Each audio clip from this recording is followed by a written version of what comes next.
we go back to redefining confidence. Because for come in, I think the experience all come in people who keep saying this lah, macam dia tu senyap lah, dia tak confident. Kenapa you always equate senyap with not confident? You cannot do that, because senyap doesn't mean that dia tak confident. Mungkin dia tak rasa benda ni it's not worth his time to even talk about this, you know. And I have people that is super confident when I cakap, kenapa you tak cakap tadi? I cakap, this sounds really bad. It's not even worth my time. True. I heard that a lot.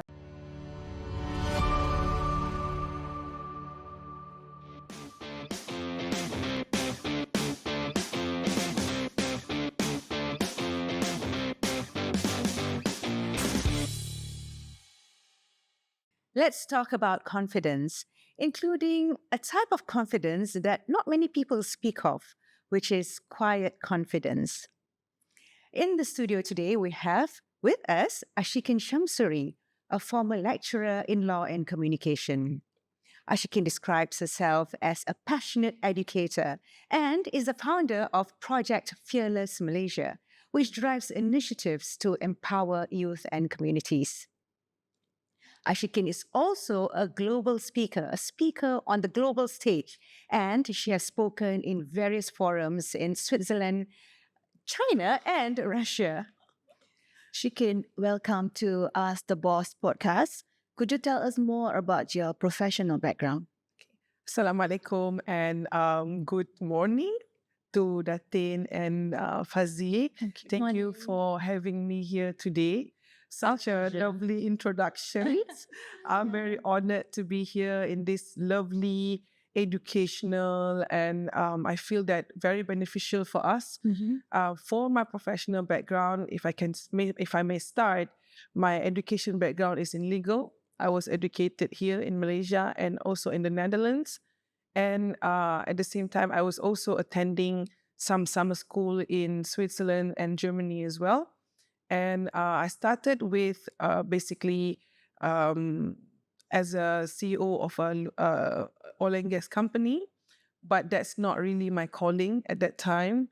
And my true calling was when I started to step into my classroom for the first time as a lecturer.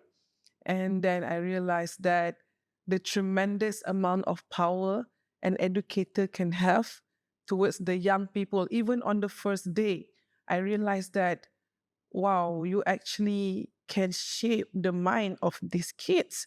And that actually, then I found, I think also because my father is a teacher. So I live in a both world where my mom is a lawyer and my dad was a teacher.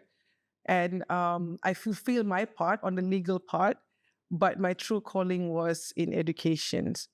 And I was a lecturer for the subject of law and also communications. And then after that, I left and I focused more on building communities and through Project Fearless, but still under the umbrella of education, because I do believe that whatever it is in this life, if you want to change something, you started with education. So that's true. Yes, that's my professional background.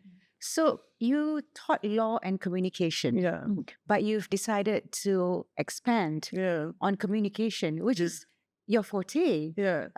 When you speak to youths, to communities, you speak a lot on communication. Why is that? I think because, I have to bring back on my experience as a lecturer where I notice when it comes to our local youth, because also when I was educated in Europe, I'm sure both of you are aware, the cultural differences is very stark. And I identify one of the, it's not problem, but also, I wouldn't say weaknesses because that's not a nice word in it, but there's area of improvement with our students is their communication skills. And no matter who you're talking to, whether they are employers or hiring managers or bosses, the first thing they always say that they're looking for students that have good communication skills. So I once asked also like bosses, I said, kalau student 3-pointer datang and 4-pointer datang for interview, which one would you hire? Like many of them answer that yang 3-pointer tu very confident, very communication skill memang top. But the 4-pointer tu a bit introvert, a bit shy. The one that can speak well will always get the attention. For sure. Yeah. So older one, yeah. yeah, the have the charisma. They always get the attention first. So I don't want students that did not have good communication skill being left behind. And our work is not only the kids in Lembah Kelang, but we also go to other states as well, like in Pahang, in Sabah, in Kelantan, and there's so much work to be done when it comes to their communication skills. And even at the age of AI, we're talking about artificial intelligence. Everybody's talking about artificial intelligence these days. But core skills that people still need is communication skills. So that's why I feel that legally, Datin, you know lah, dia ada ruang dia. There's only thing that you can do dalam kita punya law. But communication is very vast. It can be many things. It can be your confident. It can be how you dress. It can be your non-verbal. It can be how you communicate with others. It can be empathy. It can be many, many things under umbrella, and it's resonate more on my creative sides. Lingkar ni tak boleh kreatif sangat. Dia ada ruang lingkup dia kan. So communication is more. Yes. So say you have a group of students just after Form 5, and some of them are introverts, some of them are extroverts. How do you train them? What is the starting point to improve their communication, to go into the working world? What would you tackle first? I would say the first one is on the baseline for everything is on your emotional intelligence. It's your self-awareness. There's an introvert and extrovert, but first is to introspect what is the real strength. Sometimes you talk a lot, but you are also can be long-winded and you also not concise enough. It also work against you. But to know that you can be long-winded or you can be macam saya cakap, the word is cakap merapu, tapi you confident. But then it's also work against you. Yang introvert ni pula, you have something to say. And there's so many of my students in the past that I remember I was like, what is so difficult to talk? When I ask them, do you have any questions? It's always silence. And it's always either you really understand or you don't. But they so scared to ask questions. So what I want them to understand first is to understand who they really are, to list down their weakness and strength, and then we work from there. Just to force an introvert to say, no, you have to go out there, you have to be bold. It doesn't work because it doesn't work with their personality, and it will drain them and it will make them more close. Because introvert always told me that extrovert requires so much from them. Yeah. Because extrovert always expected introvert to change and be more extrovert. But extrovert never wanted to understand the perspective of an introvert. And having best friends and colleagues in both worlds, I said, that's fair. Because both have to work together. And by understanding your baseline first, I feel. And how do you build the confidence for those who are introvert? I mean, what technique you use usually? Usually, when we started our program with the introvert, is to make them comfortable with who they are. This is who you are, and there is a strength in your reflective nature. There's a strength in your they don't speak a lot, but when they speak, they have a point. And I can bring back, because I have always been drawn to people that have quiet confidence, like introvert. Because I think my personality, myself, I'm a little bit of both. I'm an ambivert, so you are in the both world, but strong energy, strong character, kind of if it can feel intimidating sometimes. So then the strength of the introvert pula, they're very quiet. And with the students, I always say that we don't expect you to change, but we expect you to work around your strength. Maybe have a stronger body language, make eye contact, because most of them are very pemalu. Even eye contact is difficult for them. But I say that try to make eye contact, try to find the timing to speak, find a way to exert yourself once in a while. Don't just because I'm introvert, I tak confident. Dia cakap, Kak Long saya, ada juga yang cakap Kak Long saya ni orang kampung, saya tak ada background, saya tak pergi international school, saya dia call me Kak Long. Saya bukan anak orang senang, apa semua. Then I told them also, actually, you also need to change your stories. You cannot keep telling this to yourselves. If your starting point is, saya macam ni, it's very difficult. Just say that, okay, this is my story and I'm going to work around this and I'm going to find strength from here.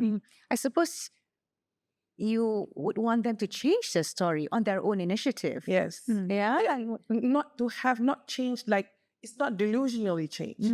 It's more like change the narrative of the story you tell yourself. It's like transitioning, kan? Kalau you ada victim mentality, and I'm worried that if you started to have victim mentality when you're young, you're going to carry it for the rest of your life. And I've seen adults, my age, for example, even still have that, blaming environments, blaming everything else. Bad things, unfortunate things happen to everybody. It's just different circumstances on how I tell them, okay, I need you to start dengan apa cerita you. Frame it positively. Okay, maybe this is your starting point. But because of this, you are stronger. Because of this, you are street smart. Because of this, you are resourceful. Because of this, you have empathy. So, itulah reframing. You jangan macam, sebab I gini, it's going to be like this for the rest of my life. So you mentioned emotional intelligence. Yeah. So this is emotional intelligence, isn't it? Yes, it is. Because emotional intelligence, they are the 4 quadrants, kan? So first is self-awareness, and then social awareness, then self-management, and then relation management. So this is in the self-awareness and self-management, meaning you're aware where you are, and then you manage from there. Like, okay, this is my situation, I'm aware of it, but I'm not going to let my situation, the self-managed part is I'm not going to let this part of my life going to derail my success or derail my effort or something in that nature.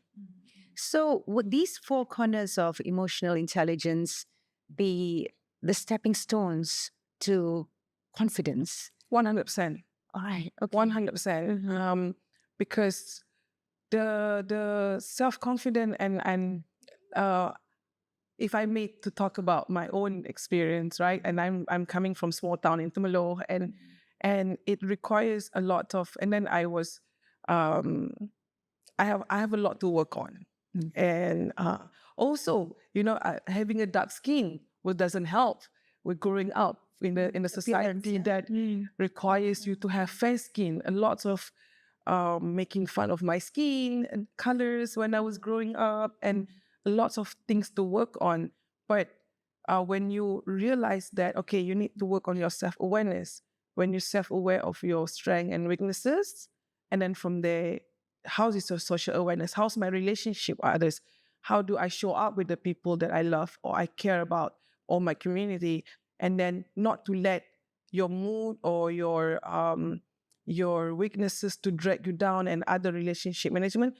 You don't have to be perfect in all 4 quadrants, but knowing that you're working on it actively can build your self-confidence, and understanding that actually it's a work on progress. So that's why in my workshop, I always tell my students to say that walaupun Kak Long bagi workshop on confidence, I don't expect you to be too confident immediately. I just give you some tools so that you keep working on it as you move forward. And this workshop on confidence, How does quiet confidence come into play?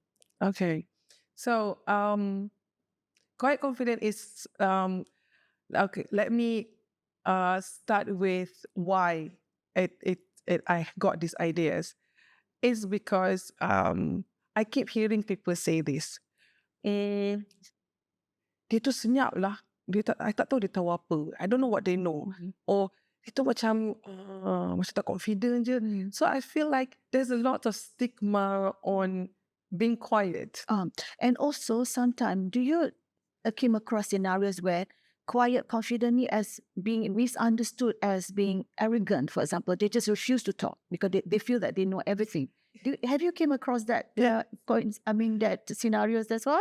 Yes, because few of the closest people in my life, they are a good business leader. Yeah. They are established lawyers.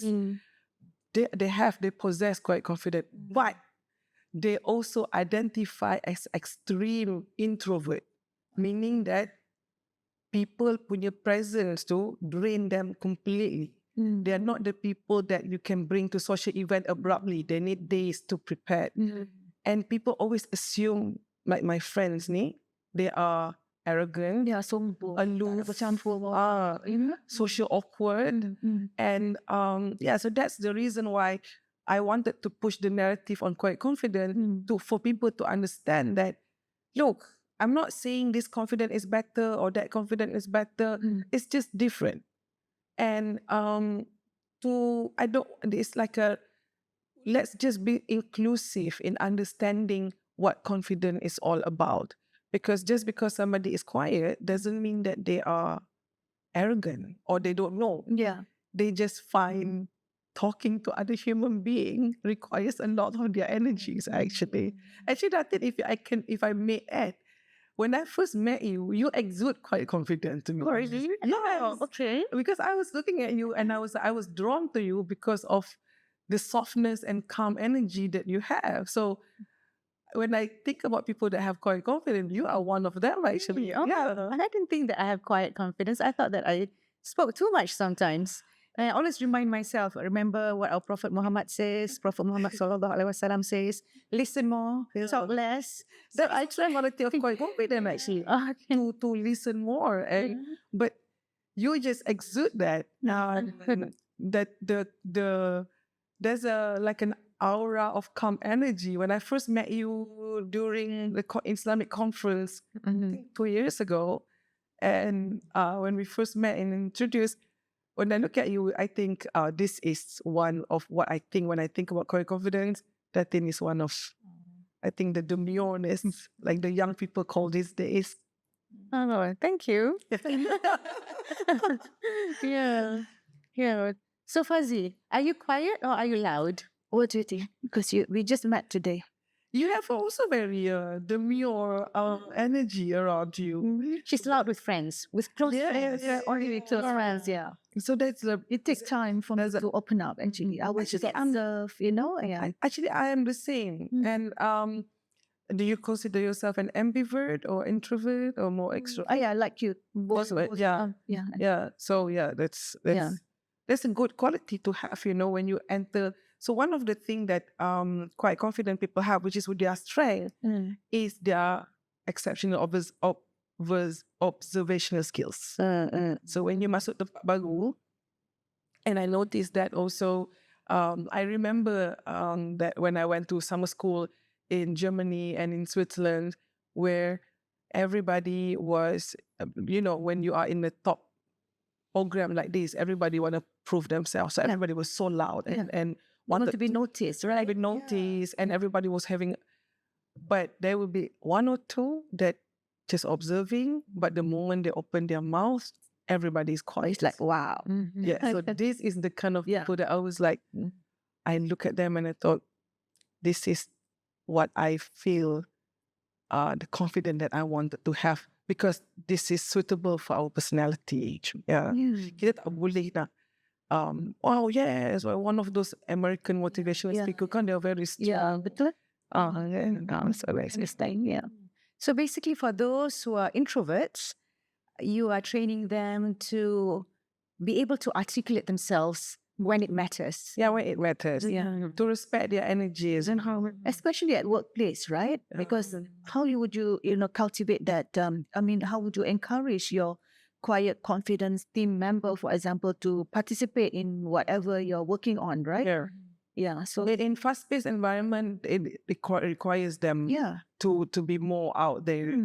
And I was spoken to actually 2 C-levels guys, and they are the extreme introvert that I know. And I said, how do you actually become C-level in multinational by having an extreme introvert personality?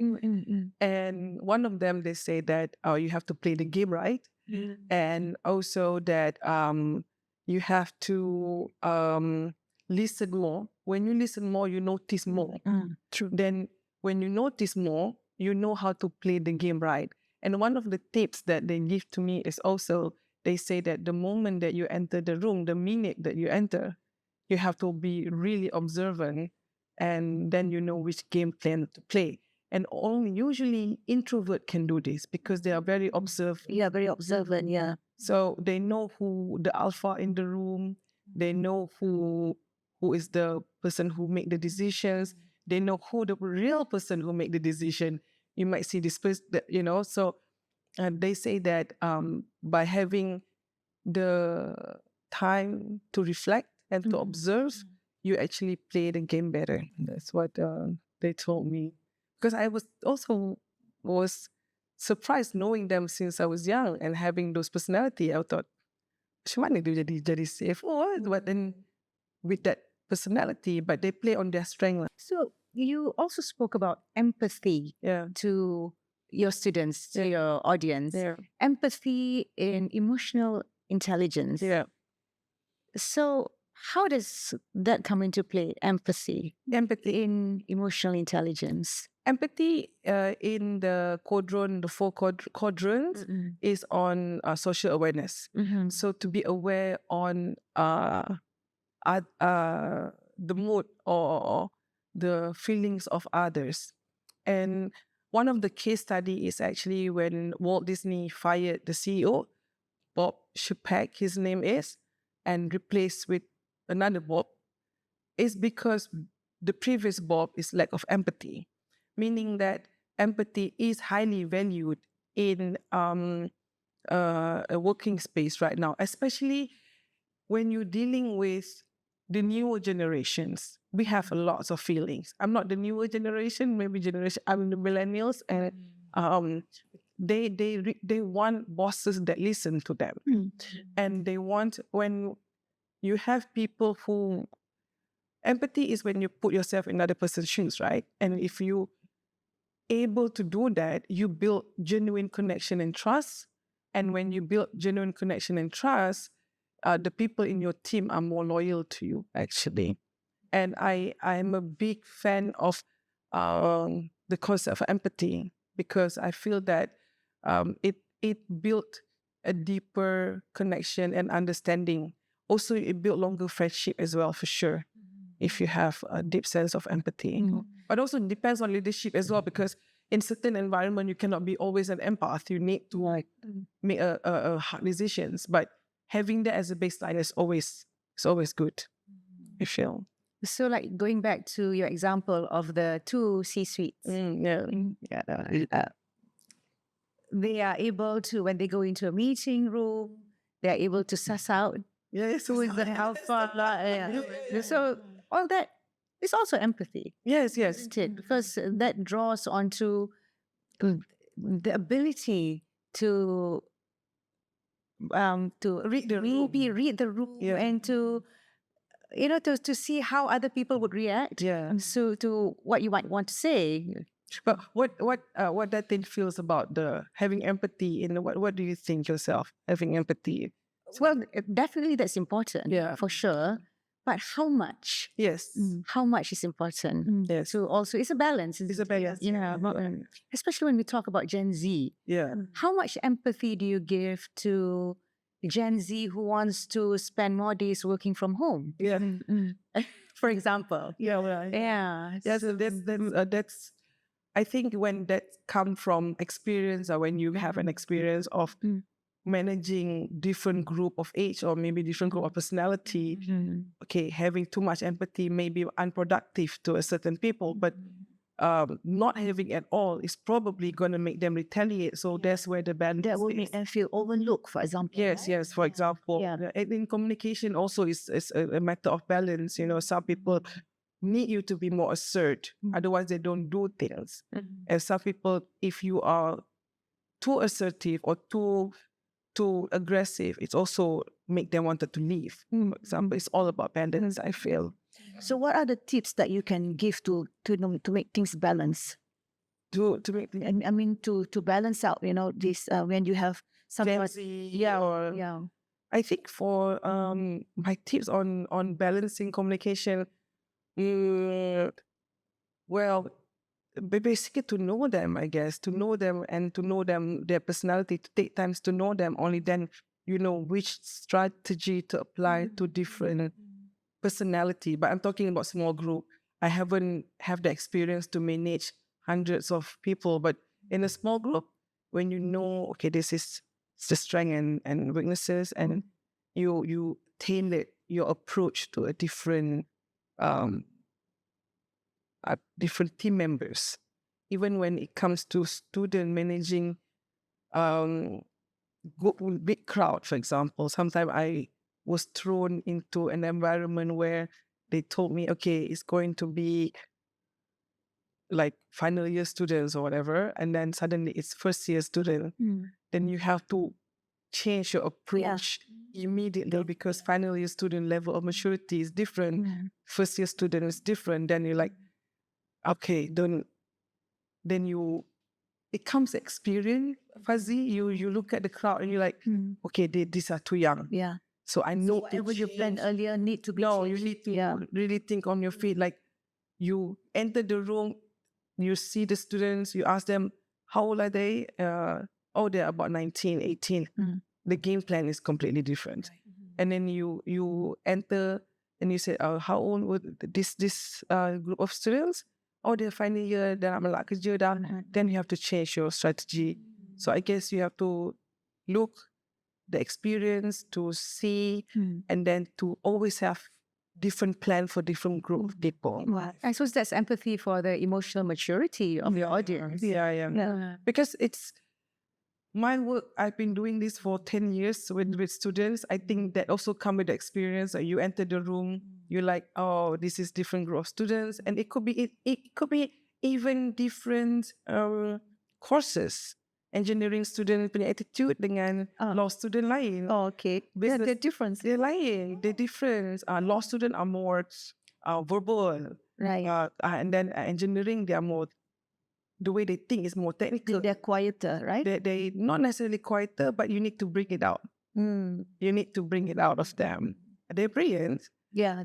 And then you pergi sekolah kampung, lain. The students are a bit different. Approach, maybe not speaking too much in English, kena cakap Melayu banyak. Kalau tidak, diorang tak faham. So, bukan tak faham, they will understand, tapi dia tak ajar sebab dia takut salah cakap kan. Yeah, intimidated. Intimidated. So I always say that, okay, Kak Long akan cakap dua bahasa because I still need you to practice. This is a venue for you to practice. So that does it work?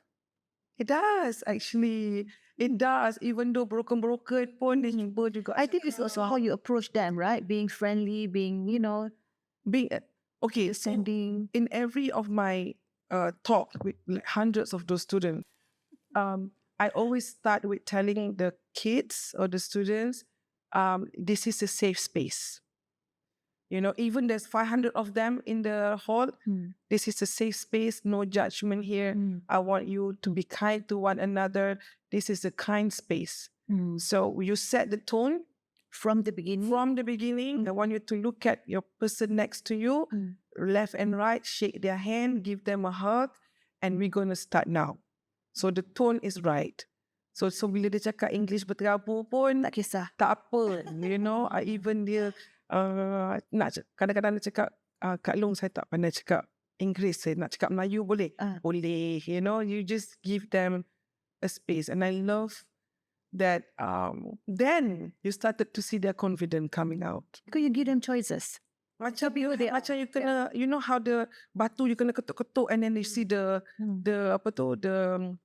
like macam the beauty of it inside with our kids. So this would form the basis of your project, Project Fearless Malaysia. yes. Yeah, you work with a lot of students and communities. Yes, and it started with like I said, when I came back from Europe, I become a lecturer, and the student ni dia bila I tanya soalan dia orang tak nak jawab, they don't want to answer, especially girls. Project Fearless start as a women empowerment project. As I noticed with girls, boys they're more bold. Girls they kurang sikit. When I ask them what's the problem, they always say, "Oh, I'm scared of judgment. I'm scared of wrong answer. I'm scared of looking stupid. I'm scared." There's a lot of fear. So I remember I was sitting in my office, like I thought, well, how can I help these girls? Then I and I told them also, I said, there's so many things you can achieve in life. If you're just a little bit brave, then come Project Fearless. And Datin, Fazi, it's supposed to be like a little thing that I want to do with my students. And somehow I believe that when you are setting your heart right, Tuhan tu dia macam make the journey really easier for you. Ada buka jalan. Macam I was so surprised. I was just casually talking to some friends and they're like, oh, we wanted to be on board. And then we have ministries on board. We have minister officiating our event. Datuk Siti Nohaliza was also one of the first advocate for Project Fearless. We have Kavita. I saw Kavita was on your podcast. Kavita was also one of our very first speaker for Project Fearless. Then I started to talk about it when I was traveling and I speak on in the global stage. I have friends from Russia, from Europe, from everywhere who wanted to be on board. And I guess that's how it grew bigger when it's just a small project that I think about in my room at 10 p.m. at night because I was frustrated with my student, and then it turned into a nationwide project. So that's nice. Very nice. Congratulations. Oh, thank you. And but over the years Fazi, I realized that not only girls that need help, our boys need help too. So we open up Project Fearless for boys as well. So the aim of this project is to instill into the participants the feeling of not being scared to speak out. So do you have like modules? Okay, for in the beginning, we do like I said, in the beginning, it was for the girls. So we bring all the accomplished women that accomplished in their space to teach or to motivate the girls, at least to break their shell. That's why we have Kavita. She's a supermodel. And then Datuk Siti and corporate people in corporate. We have university professors to come, and these ladies become a role model for And giving motivation. this motivation. Then because dalam Project Fearless dia ada banyak, dia ada mentorship macam gitu. Dia ada international conferences where I bring international speakers and also accomplished youth as well that excel in their communities to give an example, to share success stories. Tapi yang kecil-kecil punya that I run myself, itu ada module. Because you're a certified trainer as well. Yes. Yeah. Under HRD. HRD.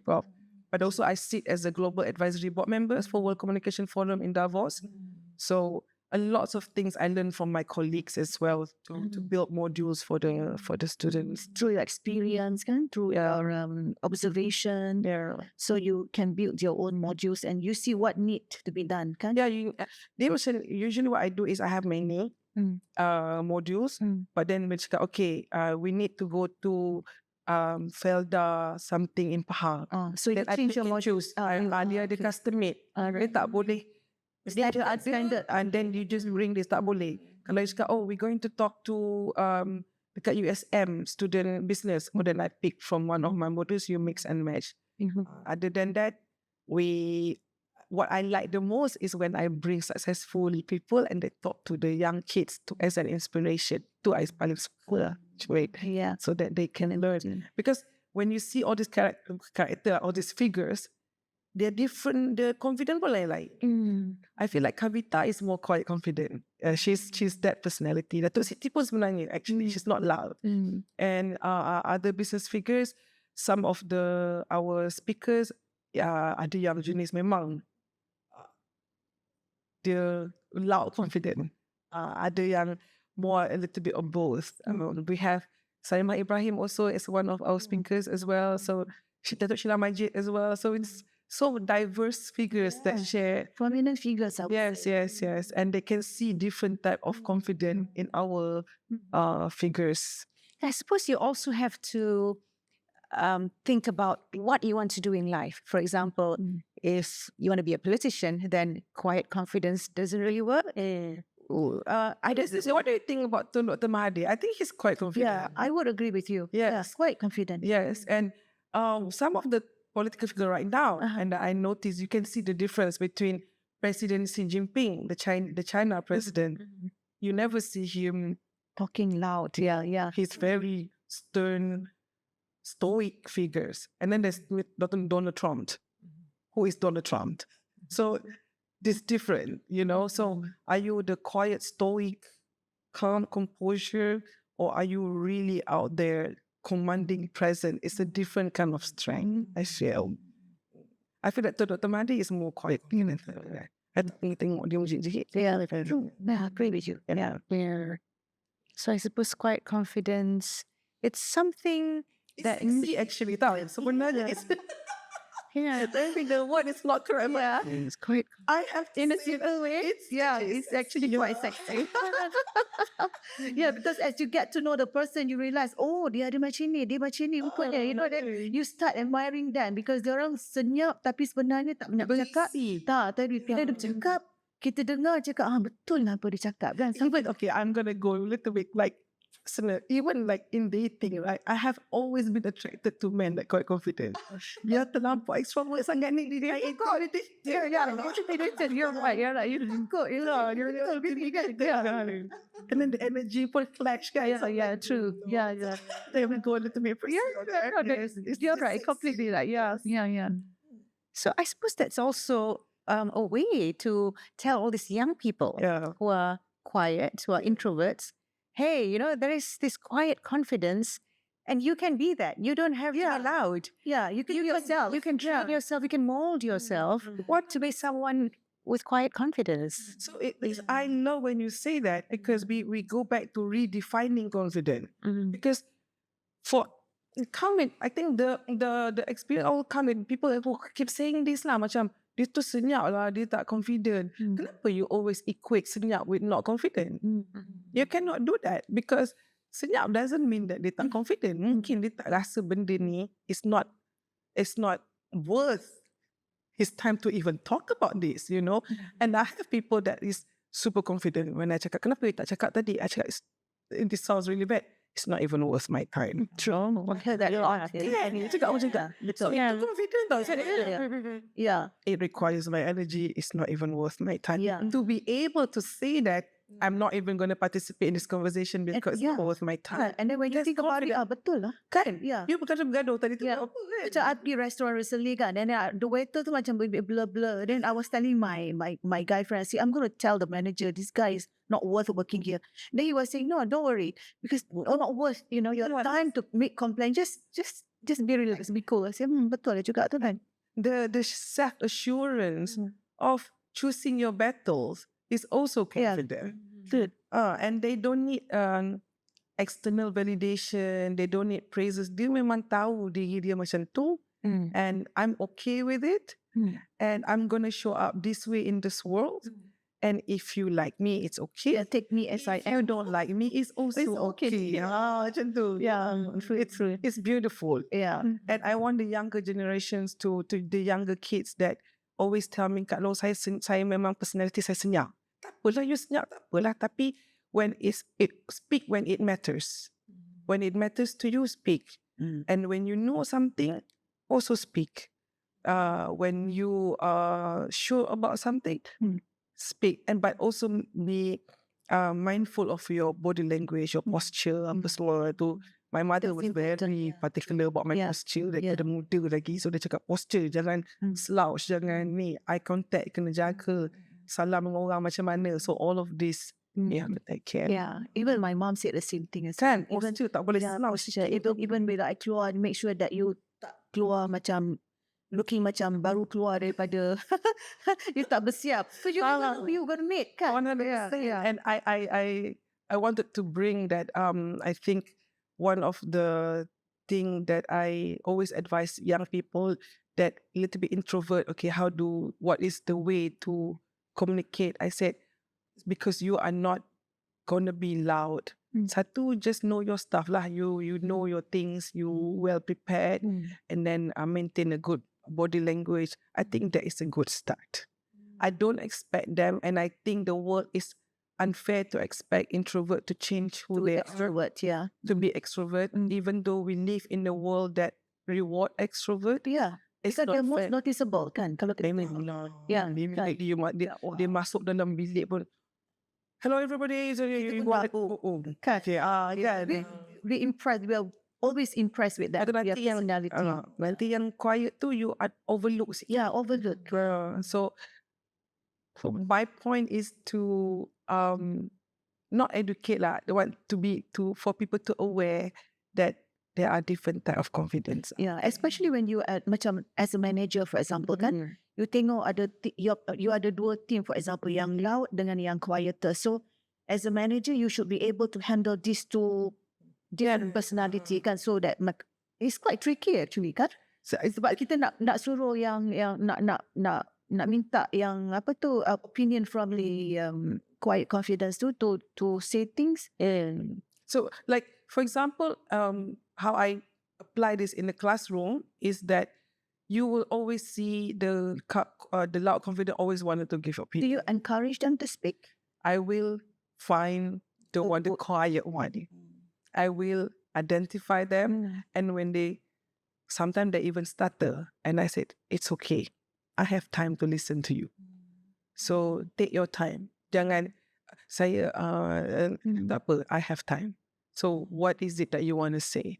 You have to bring out of them. Yeah. Memang it requires, I have to admit that when it comes to introvert or people with quite confident, it requires us to get to know them a little bit lah. But we need to give them some space also. I feel That's a good tips. When you talk at international forums, what do you talk about?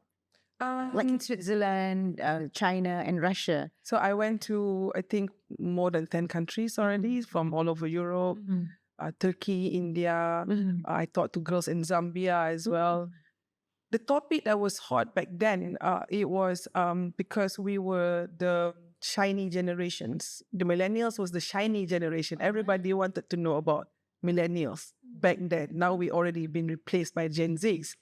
So lots of the topic was around communicating with millennials because of my experience in Project Fearless and also in as a lecturer. So they want to know what is the best way to talk to millennials. Other than that, I also talk about the Project Fearless itself, the ideas behind it, what we do, how do maybe other people in other countries wanted to replicate the ideas. Would you say that, well, people from different countries would articulate themselves differently? More definitely. Yeah. How, just out of interest, what is the difference between, generally speaking, the difference between a Russian youth and a Chinese from China youth? So let me rephrase that a little bit. I would say I never speak in China actually. So not in China? No. Sorry. In India, in Turkey. Oh, right, okay. For some reason, I thought you spoke in Chinese. We went to China, but we didn't stay down there. Sorry, But not for work. Okay. Yeah. So I would say like maybe let me talk about maybe just audience wise. Yeah. So when you talk to an audience in my hardest, I would say that tough crowd is basically when I was in Russia and Ukraine because the crowd is very stern. They're very stern. But when you get to know them, they're actually very, very nice people. It's just how they are. And then when you are in, for example, in India, the crowd is so friendly. They're smiling, and I started my speech with namaste. So like they are super welcoming. I think that the way you communicate with them is to adjust your expectations.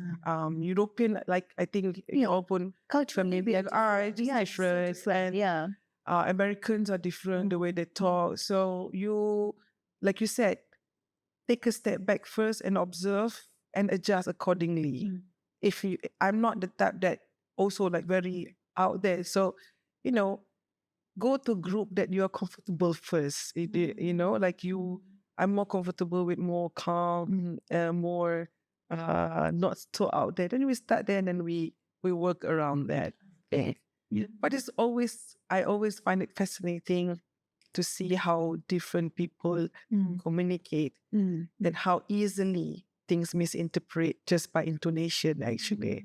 So you need to be very mindful about that. When you're faced with a stern audience, like the ones in Russia and Ukraine, what do you do? What is a tip that you can give us to break the ice? How to with a stern audience? Like you're alone here and you're in front of you, people that we don't even know very much culturally. So I have I think I was in Ukraine 5 times to Kiev. I was invited to speak in 2 different environments. One is a World Communication Forum, and 2 is when I present my paper in one of the universities. And I would say that when you talk, you cannot break the ice. That's just how they are. You can just be, because how do I say it? Maybe even to say that you crack a joke is risky, because sometimes the joke doesn't land. It's gonna be like, okay, this is the worst experience ever. So just show up as you are. They will appreciate a well-prepared, well-taught presentation, and that's why I think I keep being invited to speak. But after that, they're super friendly.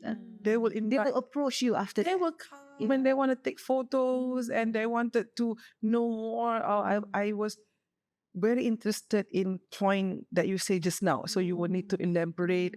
And I have to say that I have, despite that both countries are in conflict right now, I have friends in both sides, and they are really the nicest people you ever meet in your life. Like really, really nice people.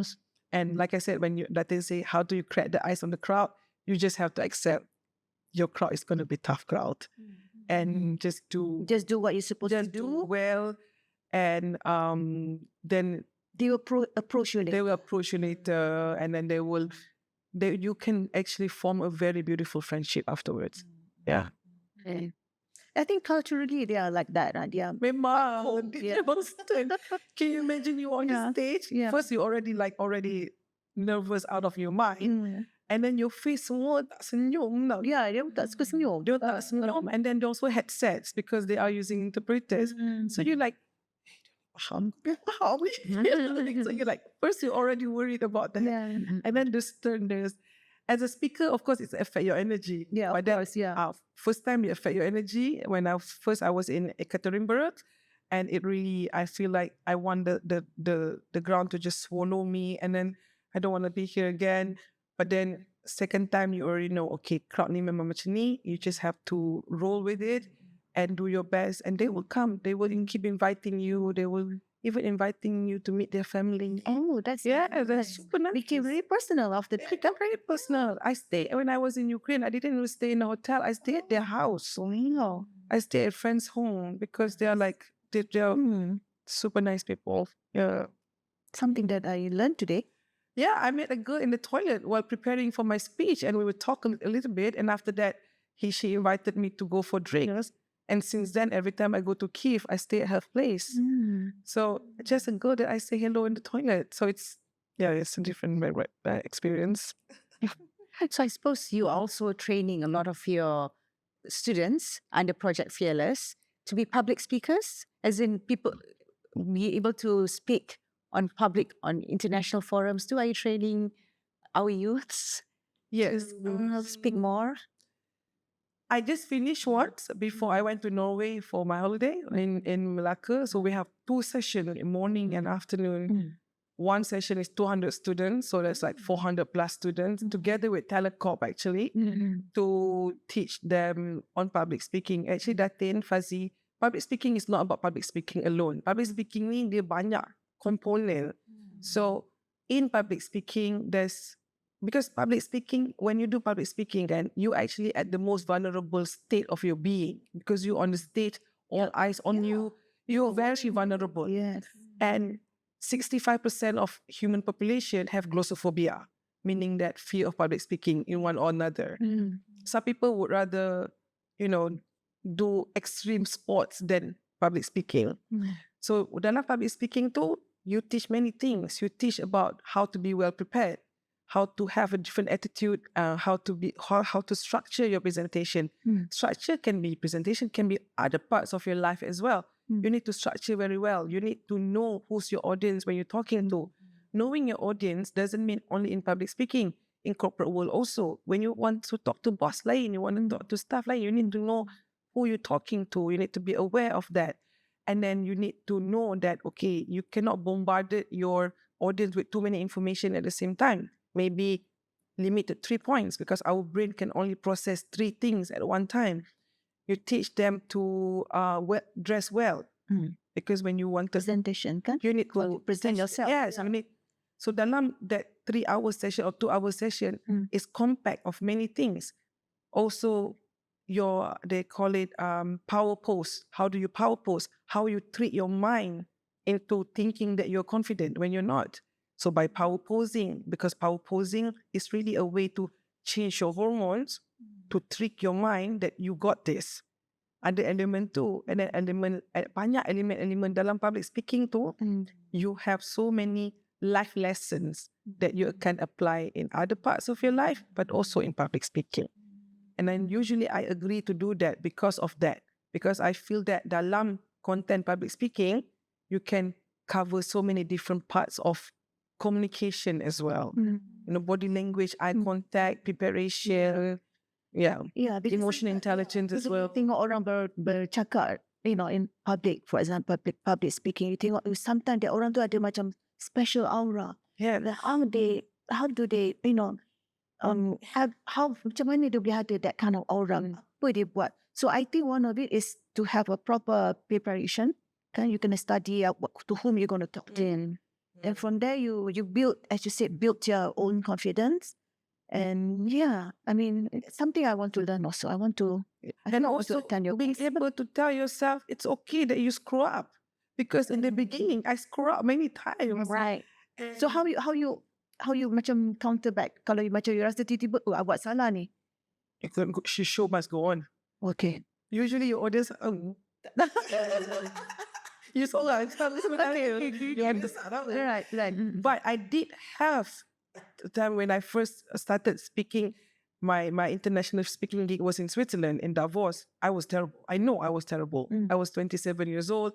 I was terrible, and but then you watch all recording, you're like, oh, cringe, But then that's how you get better. Yeah. And I was moderating one session with all the CEOs. European being European, they are very blunt, and they come to me and say, "You're not a very good moderator," to my face. And I was like, I know. And what's the worst that happened? Did I die? No, I did not. So I was embarrassed a little bit. Yeah. I usually you have like half day of your day is a bad day because you did terribly, but that's it. Life goes on. Yeah. Then you learn yourself. Yeah, you learn. So that's also things that I taught the student. I said, you will screw up, and that's fine. You must be confident to screw up. Yeah, did I just say it? What? You will screw up. Yeah, kadang-kadang I pergi pakai baju baru, skirt pula koyak kat api, that kind of stuff. Yeah. And then you pakai kasut baru, blisters. All of this is experience. True. You ada je benda tak kena. Like one time I wear this skirt, the moment I step on the stage, they rip dekat belakang, and then you're like, oh no, oh God, why did I wear this? Then I give the tips. Jangan pakai baju baru. Now you don't know baju baru. Okay, that's a good one. How Jangan pakai kasut baru. jangan pakai kasut baru. Dia blister. So because when you do public speaking, attention have to be on your content, not on other things that can. All of this come with experience, Fuzzy. It comes with a lot of screwing up. And usually your audience tak tahu. So ada yang sembarangan. Interesting. Public speaking, I didn't realize that there's just so many elements into public speaking. We know that there's you have to prepare, all those things are key. But it's actually a science. It's actually a performance. Performance. Yes, you have to treat it as you're performing. Yeah, right. Okay, that's a good one. Yeah, and also how you engage with. There's also technique. For example, if you are an introvert and eye contact is tricky for you, you can do the lighthouse technique. What is that? The lighthouse technique is when you know lighthouse, they move like this. So you move your eyes like this. Right. So it's like you, right. Forward and so to your left. Okay. It's like you have eye contact, macam eye contact tapi bukan eye contact. It's like you need the lighthouse technique. Okay. So like that, you just move slowly and then you just scan. And then there's always in every single speaking gig that I did, and I think I did so much already, there will always be a friendly face in the crowd. So bila you nervous, you will cari one. You can cari yang senyum, yang dengar you macam, wow, she's so yang macam tu, macam adalah 2-3 friendly faces. Then you identify, you tengok. Right. And surprisingly, lots of public speakers also say the same thing. Dia akan scan friendly faces dulu. Dia akan ada. Trust me. Even in Russia, when I was freaking out, ada 1-2 yang senyum kat you yang macam, yes, she has a point. So you tengok, I know you feel good, right? Because someone is putting attention. you tengok yang stern, yang you will, don't look. It will discourage you, right? You will freak out. Yeah. You will like, you cari those friendly faces. So those are techniques to calm yourself down. Yeah, but it's human nature to look for a friendly face. 100%. I must say I've been in that situation before. Speaking to a group of people, I'm on stage, then when I'm speaking, I find 1 or 2 friendly faces. So my eyes are always trained on those two friendly faces. But then I realized I might be making them feel uncomfortable because I'm just looking at them. So then I was looking for other faces to look at. Understand if you're conscious about that. And that's also what I told the student as well. I said, okay, look. Once you identify the friendly faces, jangan tengok kat dia kesian kat dia. Because I know public speakers usually need friendly faces. So I become the friendly faces on the crowd to help them because you understand their situation. And some public speakers, dia akan memang tengok kat you je. So I have that situation where the public speakers looking at me, I said, it's okay, you need to talk to other people also. I'm not the only one in the crowd, so you need to be careful with that as well. To be conscious of the fact that just don't train your eyes at 1 or 2 points. You really have to do this lighthouse the time. That's good. Yeah. And once you need the boost, you look at them a little bit. So that's a tip. Yes, that's good. Just go back to the friendly faces For the boost a little bit. Because in the middle of public speaking, you will notice that your energy level gonna go down. Dia akan ada masa yang ada dip tu. Your energy level go deep. Dia deep sikit dan dia naik balik kan. When it goes deep, then you look at the friendly faces to boost yourself up again. Good tips. Yeah, good tips. Yeah. Another topic for another podcast. Yes. Public speaking. Yes. And that's very interesting actually. Well, I'm interested really. So thank you, Ashiqin, for being there. Thank you so much. I hope that I managed to share some of the insight and it's useful for Learned a lot today. I like this concept of quiet confidence, I must say. Yeah, and I'm so happy that you've shared this. Yeah. I think if I can do some small final note, I just want for the people out there to understand that a confidence is not one size fits all. It's actually a spectrum. So every single one of us fit in that spectrum. Maybe you are I'm not here to say that this confidence is better or that better. I'm just saying that it's different.